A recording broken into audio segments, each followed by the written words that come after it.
What's up mga kaguro at mga mag-aaral? Ako muli ang inyong online teacher, Sir Franco, para sa panibagong aralin sa General Science.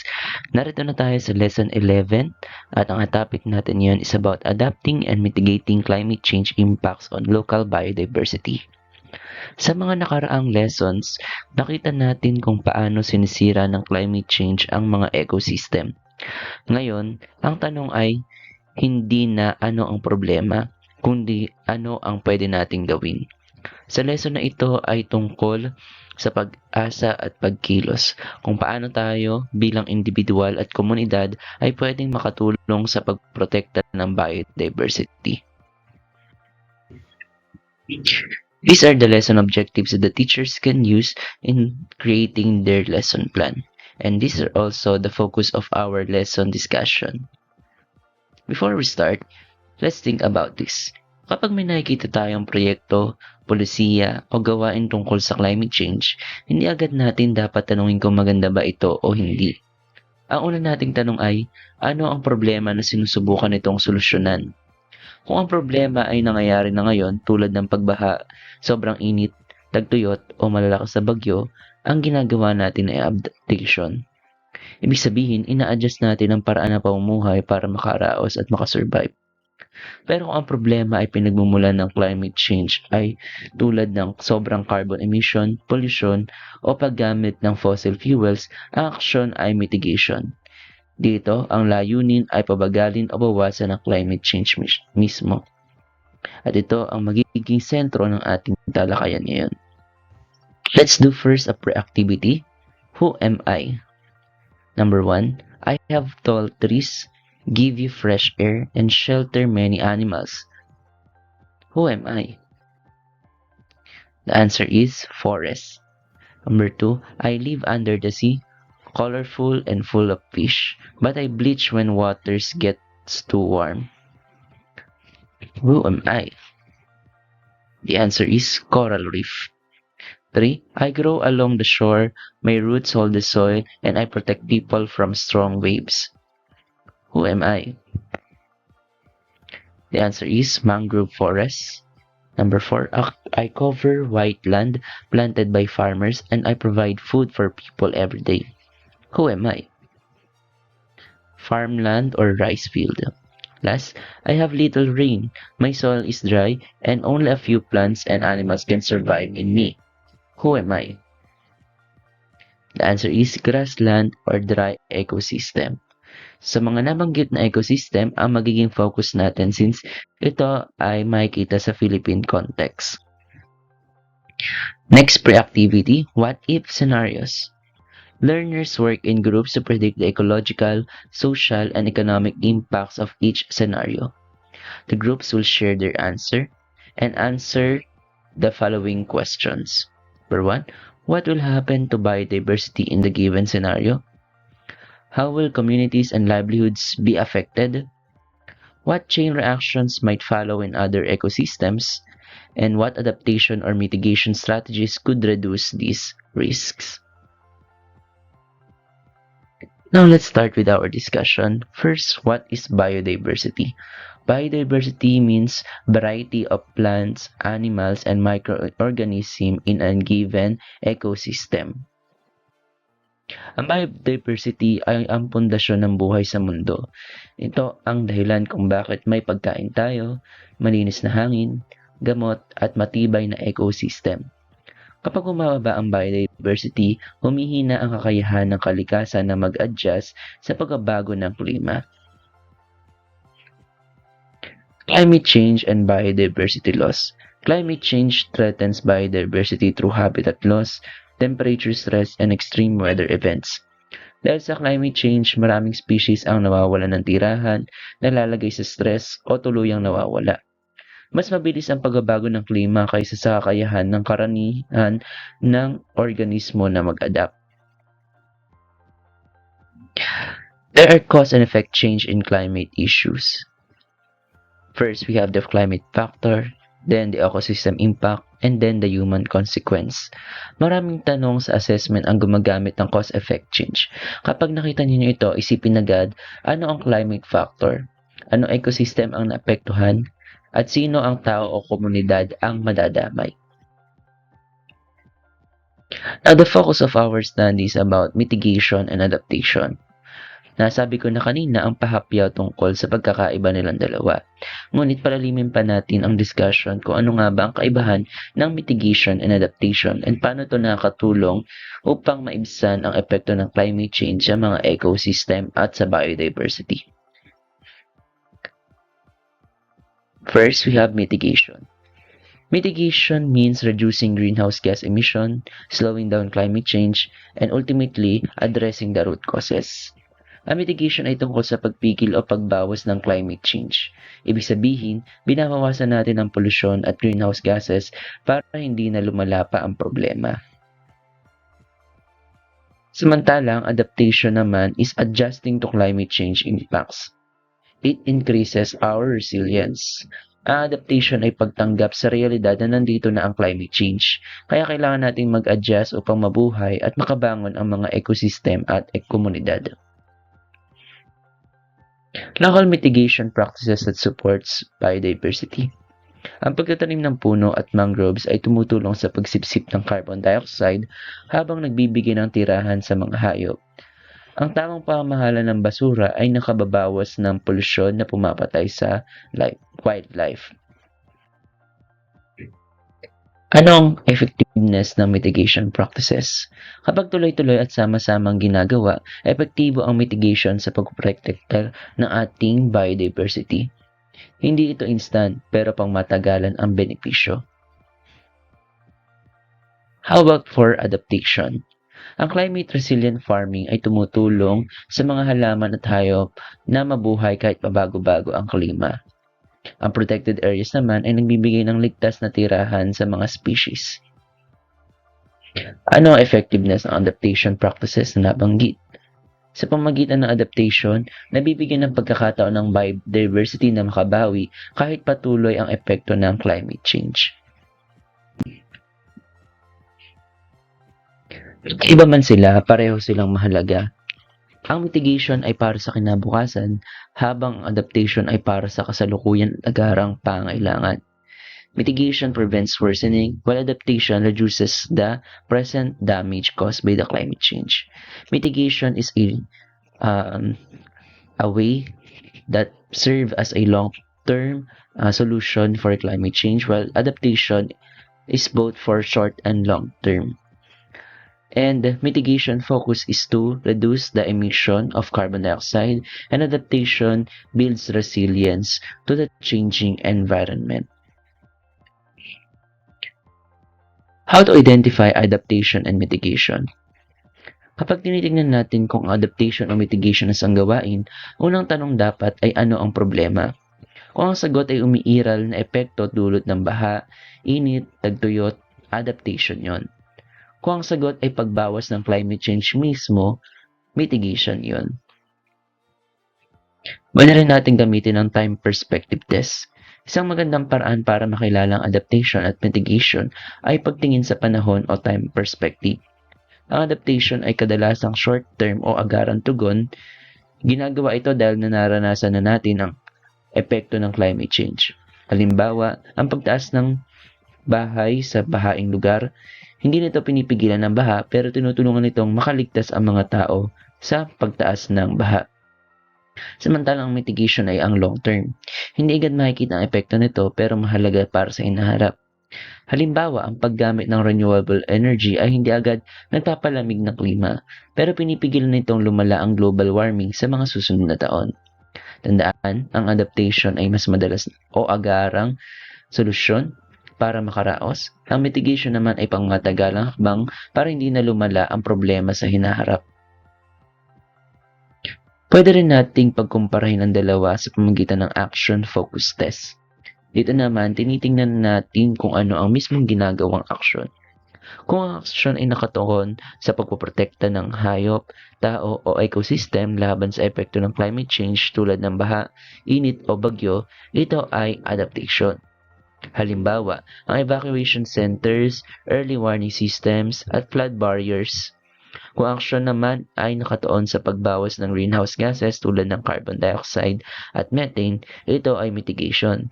Kasama rito ang switching to solar energy and wind energy, waste segregation at pagbabawas ng paggamit ng fossil fuels. Muli, kung ang aksyon ay para protektahan ng tao o kalikasan mula sa epekto ng climate change, adaptation iyon. Kung ang aksyon ay nagpapababa ng pollution o carbon emission, mitigation iyon. Sa madaling salita, protection is adaptation, prevention is mitigation. Pwede rin nating gamitin ang ecosystem response test.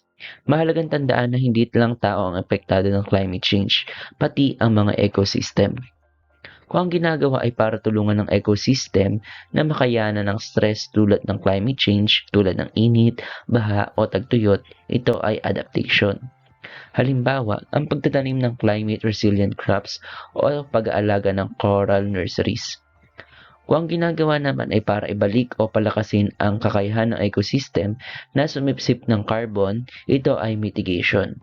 Halimbawa, ang reforestation at mangrove restoration dahil ang mga ito ay natural carbon sinks. Makikita natin dito na ang kalikasan mismo ay bahagi ng solusyon sa climate change. In summary, kapag tinutulungan ng ecosystem na makabawi o makaraos sa init, baha o tagtuyot, adaptation yon. Kapag tinutulungan nitong sumisip ng carbon at papagalin ang climate change, mitigation iyon. May mga aksyon din na sabay na adaptation at mitigation, pagkat hindi laging hiwalay ang adaptation at mitigation. Sa totoong buhay nga, maraming solusyon ang sabay na gumagawa ng dalawa. Halimbawa, ang mangrove planting. Adaptation dahil protection laban sa baha at storm surge, at mitigation dahil sa carbon absorption. Adaptation dahil pinoprotektahan nito ang komunidad laban sa storm surge at pagbaha. Mitigation dahil sumisipit ito ng malaking dami ng carbon dioxide. Ganito rin ang organic farming. Adaptation dahil pinapabuti nito ang lupa at water retention. Mitigation dahil binabawasan nito ang greenhouse gas emissions. Adaptation dahil mas pinapalakas nito ang lupa laban sa tagtuyot. Mitigation dahil mas kaunti ang carbon emission kumpara sa chemical farming. Ang ganitong uri na solusyon ay tinatawag na win-win strategies. Mabuti para sa tao, kalikasan at klima. Ito ang pinaka-epektibong solusyon sa maraming sitwasyon dahil tinutugunan nila ang kasalukuyan at hinaharap na problema. Isa pang halimbawa, ito ang punto kung saan nagiging makabuluhan ang science kapag nagagamit ito sa totoong sitwasyon. So, tignan nyo nga, a local forest losing species due to rising temperatures and illegal logging. Is mitigation or adaptation needed? What local actions can help biodiversity and who should be involved? And how can you apply both adaptation and mitigation on this scenario? Para mas madali ninyong matandaan, maaari nyo ring sundan ang simpleng decision guide na ito. Una, itanong, tinutulungan ba nito ang tao o ecosystem na makaraos sa epekto ng climate change ngayon? Kung oo, adaptation yan.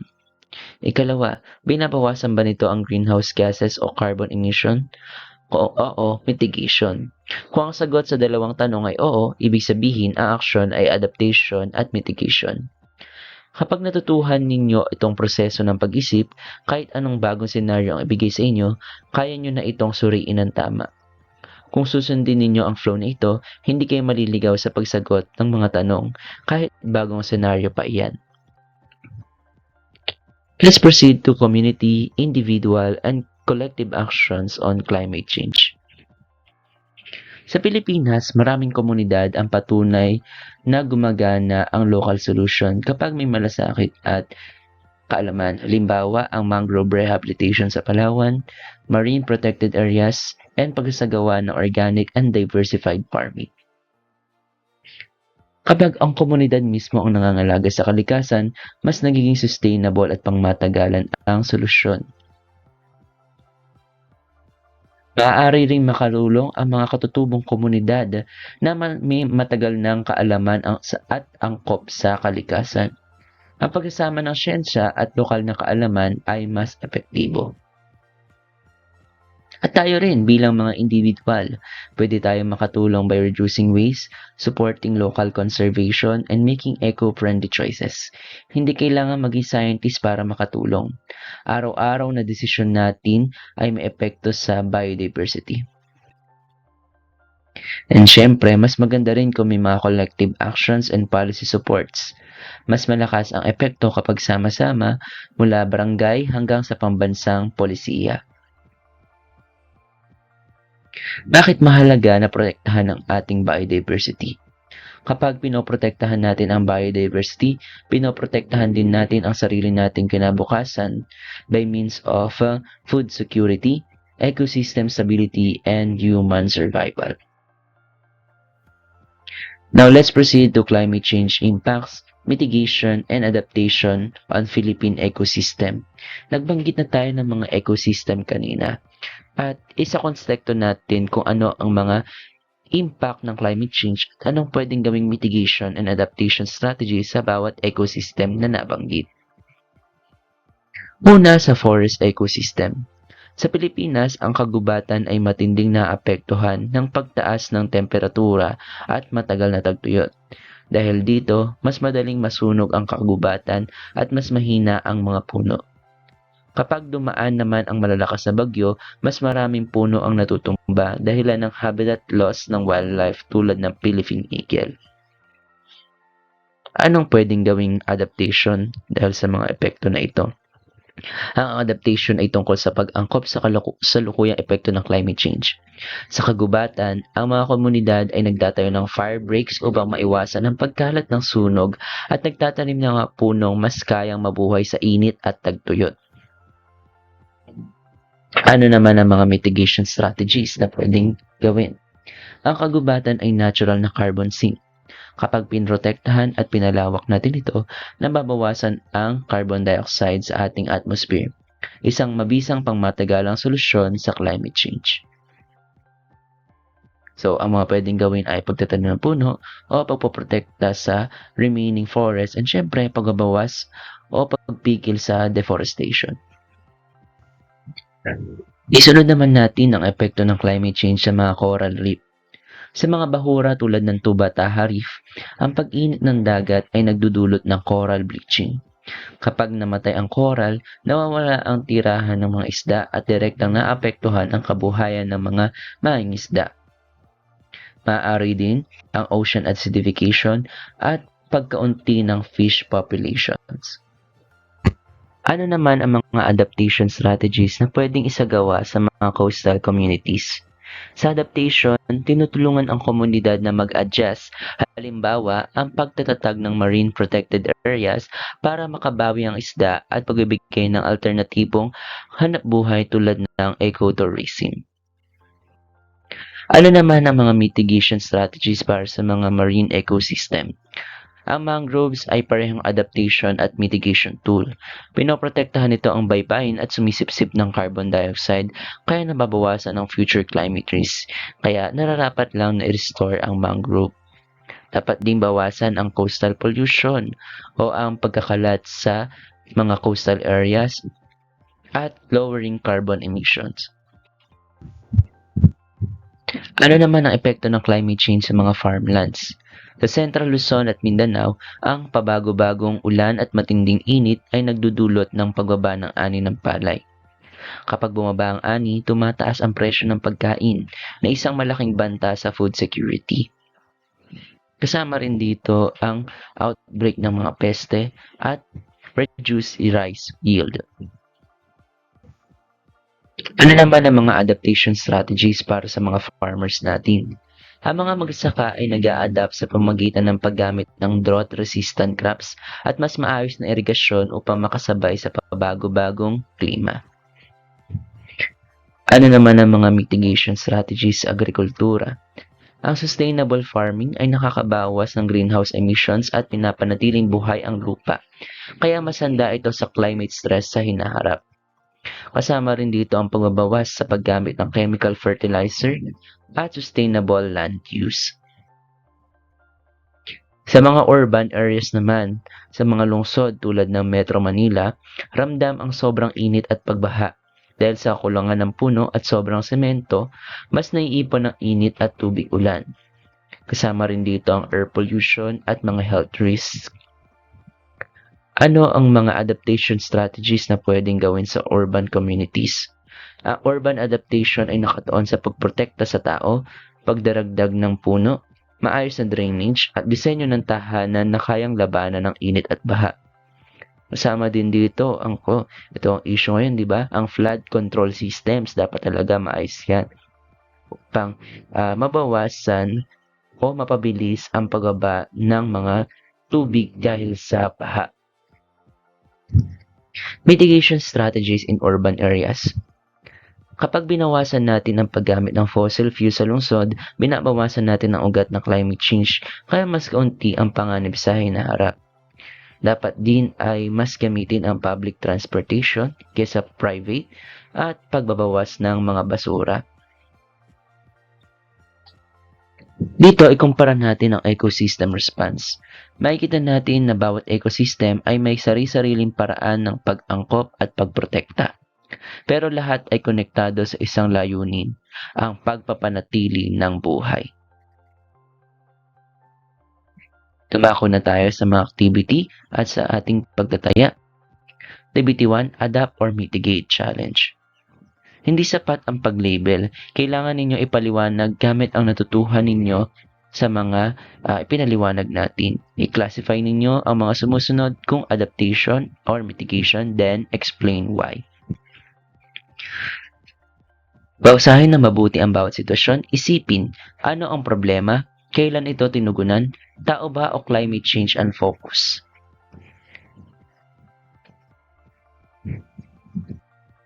Tignan natin kung tama ang inyong mga sinagot. Number 1, evacuation centers. That is an example of adaptation because it is coping with disaster at pangmadalian na respond tungkol sa naganap na mga sakuna. Drought-resistant crops is also adaptation. Surviving drought ang reason kung bakit ito ay adaptation. Solar street lights, this is mitigation because we reduce carbon dioxide emission. Okay, ito nababanggit na kanina, mangrove planting, it is both because it is both protection and also reduces carbon emission. Rooftop gardens, it is both because it serves as cooling mechanism and also it absorbs carbon. Dito nyo makikita na ang paliwanag ang mas mahalaga kaysa sagot. Kapag malino ang dahilan, tama ang konsepto o ang pagkakaseplika. Activity 2, mini poster making. Each group creates a mini poster about forest, coral reef, mangrove, freshwater, agricultural land, or urban ecosystem. So, you will be assigned kung anong ecosystem ang mapupunta sa inyo. So, dapat ang poster ay may climate change impacts, adaptation strategies, mitigation strategies. So, dapat magpakita kayo ng drawings, keywords, or simple diagrams sa inyong poster. Now, for assessment, true or false. Number 1, coral reefs bleach when sea temperature rises. Okay, so that is true. 2, planting mangroves is only a mitigation strategy. False because it's both adaptation and mitigation. 3, adaptation means reducing greenhouse gases. False, that's mitigation. 4, urban heat islands are caused by fewer trees and more concrete. True.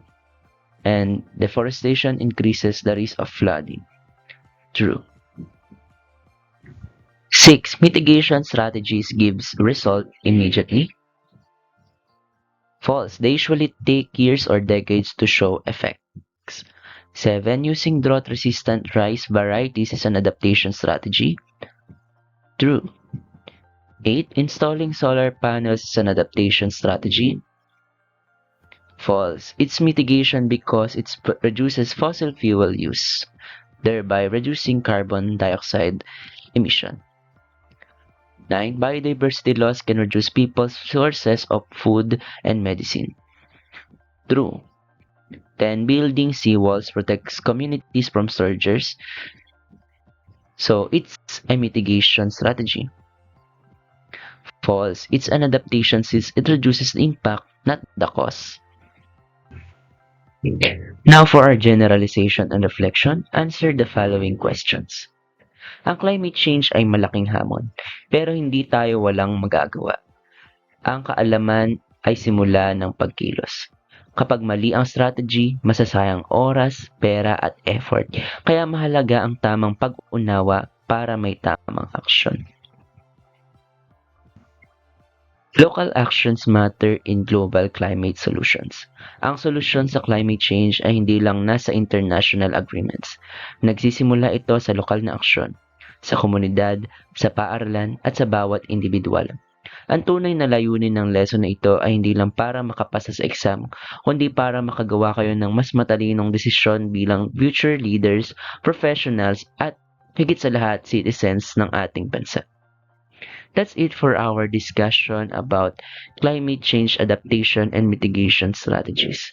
Thanks to the development team of the lesson exemplar kung saan ibinasa ang ilang bahagi ng lesson na ito. Once again, I'm your online teacher, Sir Franco. Thank you for watching.